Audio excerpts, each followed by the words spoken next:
In fact, we are recording the webinar, and it will be made available, at least a link from the prize website. I do advise to mute your microphone and or speakers, microphones, so that we avoid having too much background noises, and to use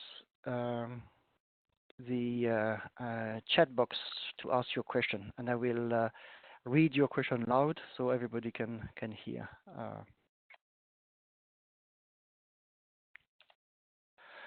So on this webinar, I will focus only on one criterion, the criterion that we label to be the technical ability.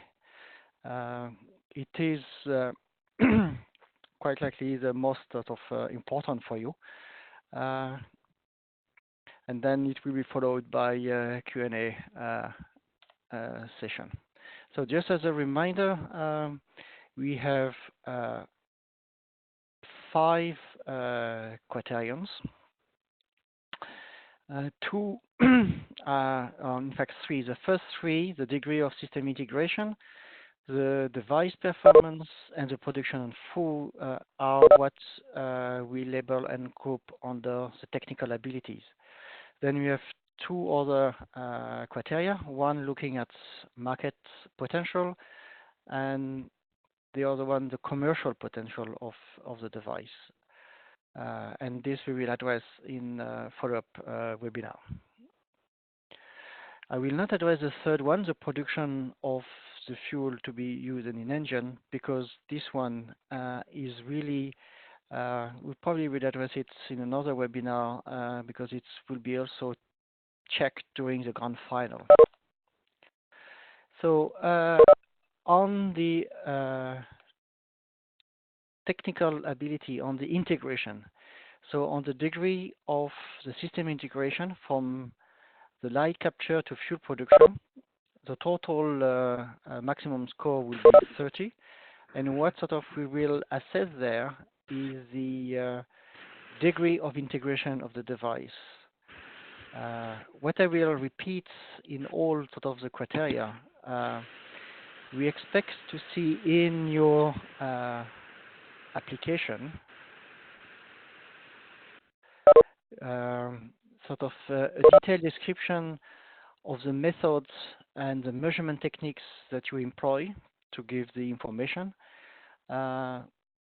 acknowledging international agreed standards as a type of measurement, and as I said, noting the measurement method and the equipment employed. It means that for all the information, the details, technical details for your device, we are not prescribing the method to measure it. We let you do it as you know how to do it, but we ask you to describe to us how you are doing it. So then when we see the different device and the different results, the the jury and the experts looking at your application understand clearly how you measure it and what you have measured.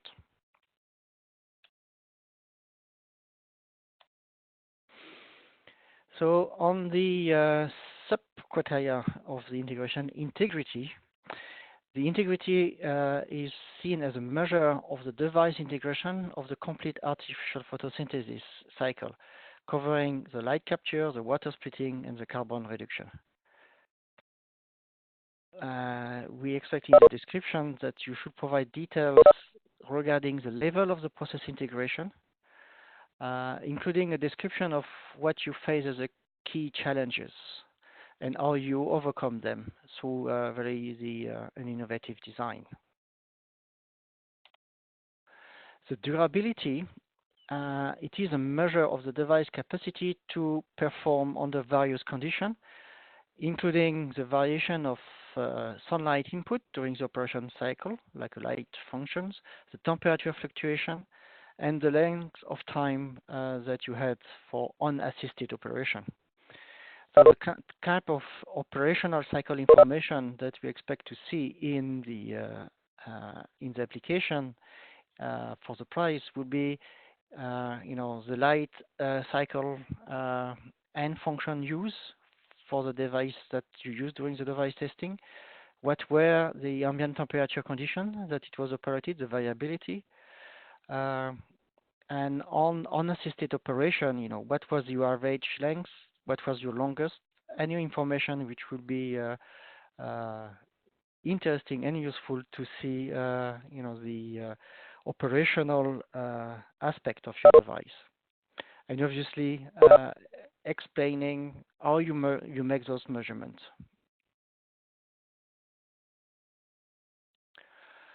The novelty aspect is the measure of what kind of innovation you made in designing, constructing, and improving the device performance during its development. It's less quantitative, it's a qualitative type of measure. So it's really to understand, and you describe the experience gained during the device development, what kind of innovation in materials, including genetic engineering involved in the biological or chemical process, applying the device as, oh, I have to correct the slides. Innovation in device design, construction materials, and also the innovation made in respect of overcoming engineering challenges, because we expect the price to, as I quite often describe it, is putting the engineers in the scientist team.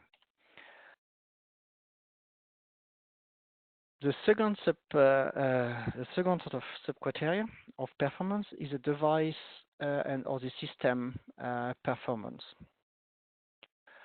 There, the criteria is to assess the degree of performance of the device that you built in terms of efficacy, and efficiency. As I repeat again, even on that sub-criteria, you need to provide us the method and measurement techniques that you have employed to give the quantitative values in your application. Efficacy is a measure of a device capacity to produce both useful volumes and quality of fuel. So there, the details to be provided is the total amount of fuels that you produce with your device, the amount of fuel produced per unit time, your description of the fuel quality in terms of type of fuel produced and the average caloric value by unit volumes, and as said before, the method used to make such description.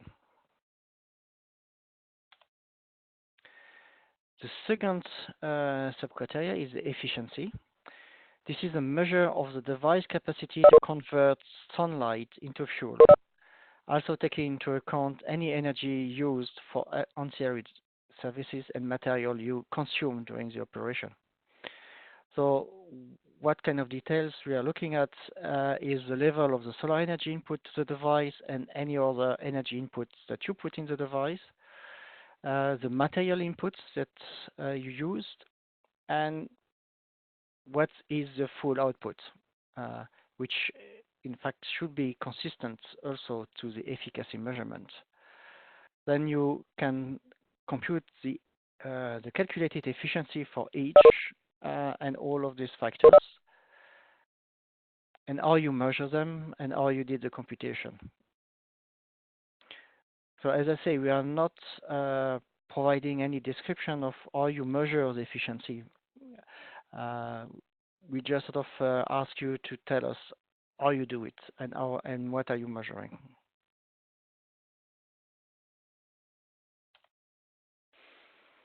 As I said earlier,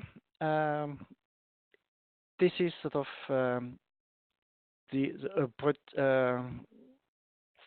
an outcome of the test. So, so the performance will be verified at the grand final, and we will have for that sub-criteria a final score for that one being delivered at the grand final event.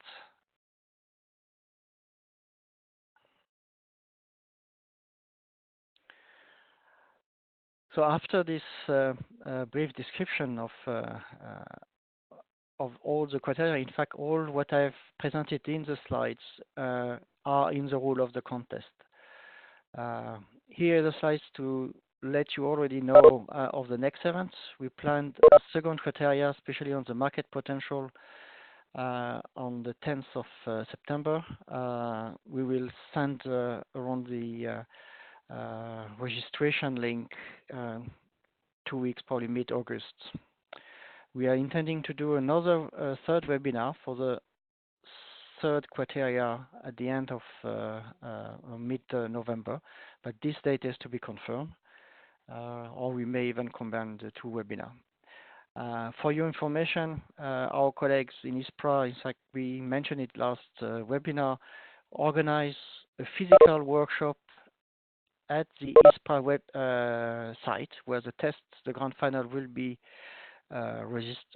done, and we'll send around the registration so that you're all welcome to participate in this meeting. So you will see physically where the test will be done, and we will also an in-depth discussion, a more in-depth discussion at that workshop on how to measure and what we're measuring during the grand final. So here is the reminder of the deadlines. The deadline for registration of interest is next June. And the closing for submission, this is a real deadline for you that we expect to receive sort of your description of what you have done is on the 3rd February 2021. As again, we plan to evaluate with the experts, an expert jury between February and September. It's a broad scope because we want to take our time to do it, and we want also, the idea is to do the grand final between July and September 2021. As soon as sort of the deadline is finished and we will get closer, you will be more informed on which date. And we plan to award the prize at the end of 2021. So again, it's sort of the next step for you is to take up the challenge, to design, to build, to test, obviously fill the application forms. For that, we will organize in 2021 a webinar to guide you through the filling up of this application form in terms of IT, so you are not completely lost. To submit the form, hopefully you'll be one of the 10 finalists that will call to the grand final, and then you will have the fun of installing and running your device under real life condition in Italy, in ISPRA, and maybe one of you will win the prize. So now I open the floor for your questions. I can already answer 2 questions that were asked during the registration. There was one question asking if patent is mandatory for application. The answer is no. So it's not mandatory that you have patented your device. Obviously, it's for your decision if you want to patent it before applying or you patent it afterwards. The second question is if we need to warm up a part of the device before startup, do we have to deduce it from the global performance machine, even if it's not longer in normal operation? I think for me, it is part of the energy you are spending to operate, even if it's not of use during the operation. I see it like, if I can use sort of the analogy of an economic term, It's a capital cost that you have, and then if you run afterwards quite longer, this portion will will be smaller in the overall efficiency of your system. I have received a question that is hydrogen an eligible fuel? In fact, no. Hydrogen per se is not an eligible fuel. The reason why we excluded hydrogen as a fuel to be produced is that there is already quite a number of ways of producing and commercial way of producing hydrogen. But you can produce hydrogen as part of the process to build to make a fuel. So producing hydrogen is not excluded, but this hydrogen has to be reused within your system to produce something else.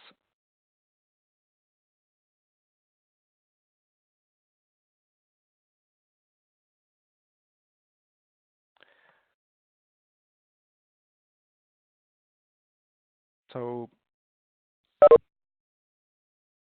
if you have other questions.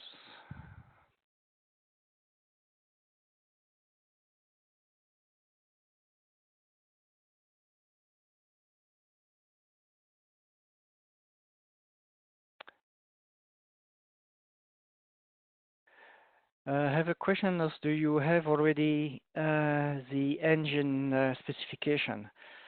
No, we don't have yet the engine specification. Apart that, we are looking at a Stirling engine to have an external combustion system to avoid any issue related to, or to avoid most of the issue related to fuel quality. I think this is something that with my colleague in ISPRA we are going to investigate it further to have sort of the specificity for this engine specification. Are there specifications for the CO2 and water purity? No. This is sort of what you need to have for your system. It has been, in fact, a question asked about sort of what kind of theory is needed, and the water purity is, in fact, is one of the questions that needs to be addressed for us to see what kind of feed that we are providing you. But it's for you to decide what kind of purity you want.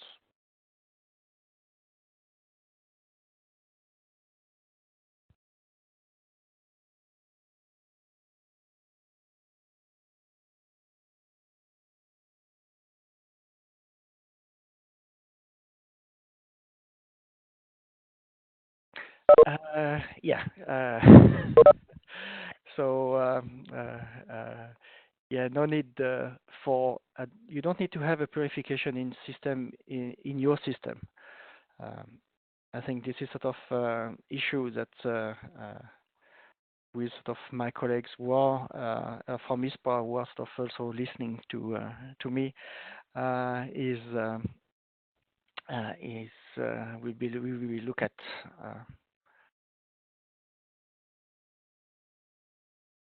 But obviously, this is something we need to be aware quite early to see what kind of quality of water, of inputs that is it's needed. And I think it's something that probably with the colleagues in the webinar, in the workshop that we'll have in ISPA, that would be part of the discussion, because then we need to be prepared.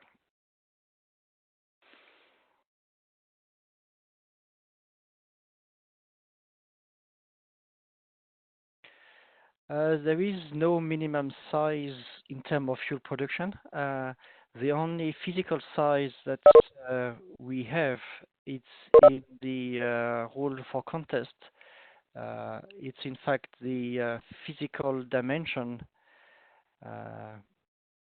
for the grand final. I'm just going through quickly the rules of of contest. Yeah, the device to be tested will be in an outdoor part and will not exceed 5 meter by 5 meter uh, surface with 3 meters height maximum. So this is roughly the maximum the footprint and the volume of the system to be produced, and then from that constraint, it's to produce as much as you can as in terms of fuel.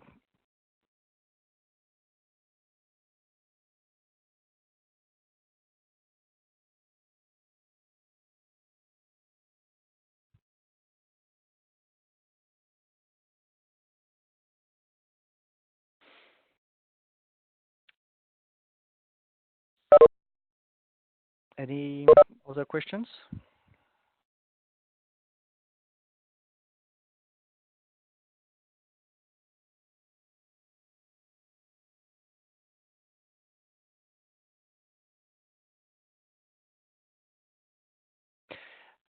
The question is there a benefit to have the system also include, for example, an internal combustion engine as part of the demonstration?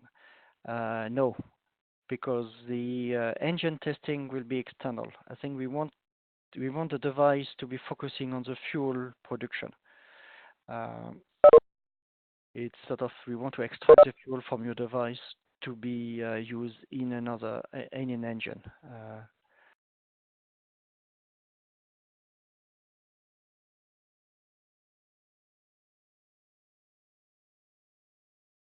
I know it will, and this is something we have to look at.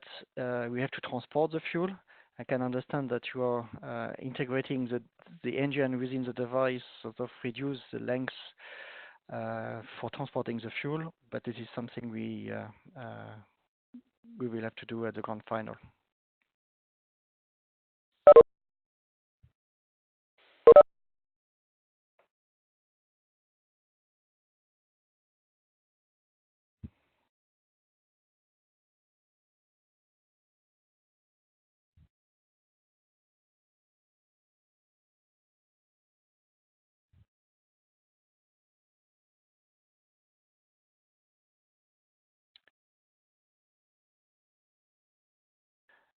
I have the question, is methane, methanol eligible as fuel? Yes, they are.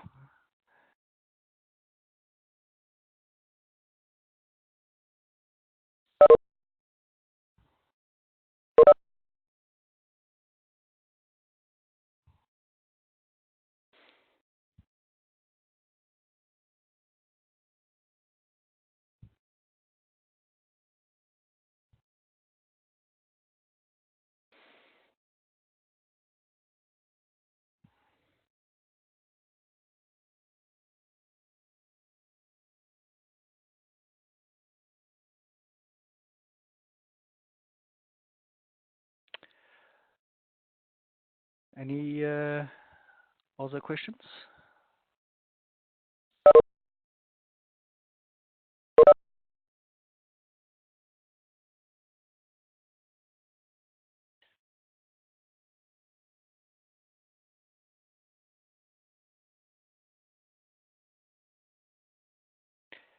Okay, I have a question. Does the system have to have a storage for fuels to be produced? It is not requested in the system, and it's sort of probably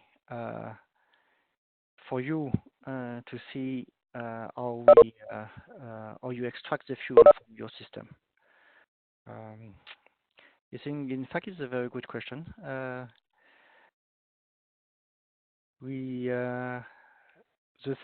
The price focus on the fuel production, not on the storage of the fuel. And in fact, it's linked to the question that we had earlier. As the fuel will have to be transported to the Stirling engine, it will have to be stored for the transport. And then it will depend on what kind of fuel is produced. If it's gas, if it's liquid, if it's solid, so it's different kind of storage. I think we'll keep in mind this question, and we'll come back to everybody on this aspect.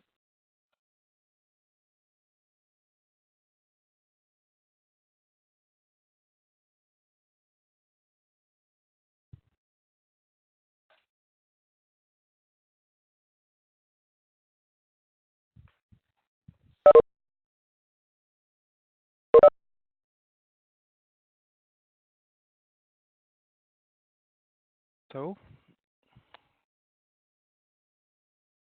okay, I give you 4 more minutes to think about it.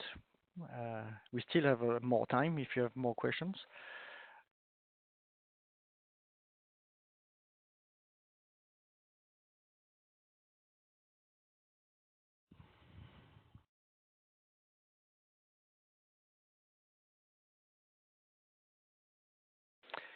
Yeah, it's a question of the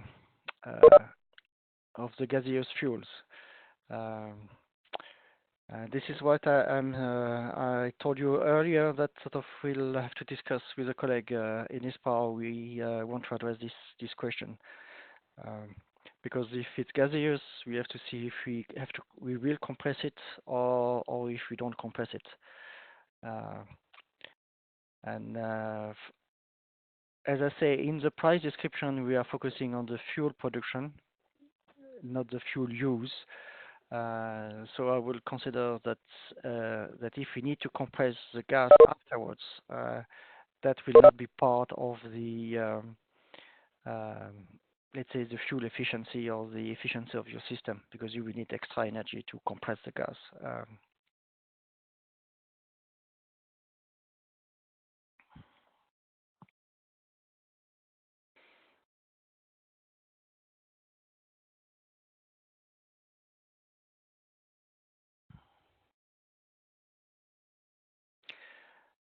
Okay, you probably have read what the colleague in ISPRA is. They're just adding that for the grand final in ISPRA, one option that we are considering is to provide a separate storage container for each of the system. So I think this is that's why I'm saying that we'll give you more feedback on this.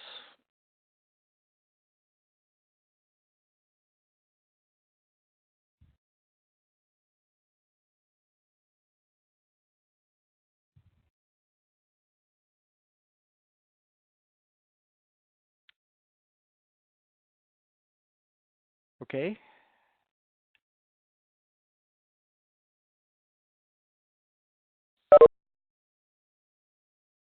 If you do not have, other burning questions, I remind you, you can always ask a question through our functional mailbox for the prize, and we try to answer you as quickly as possible. Obviously, in the coming weeks, it will be a bit slower response. In fact, since beginning a few weeks ago or so, as it's holiday season, at least in Europe. But we will come back to you and give you more information. The presentation we'll send the presentation to the people who registered the PowerPoint presentation. I will send it. The recording hopefully will be more quicker available on the website.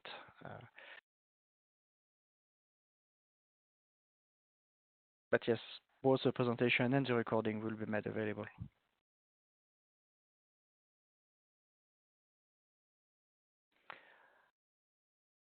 Okay, if there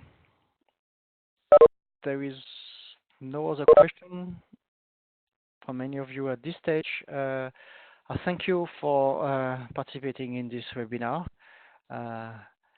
And hopefully we'll see you in other webinars and in your applications. So thank you again, and see you around. Bye.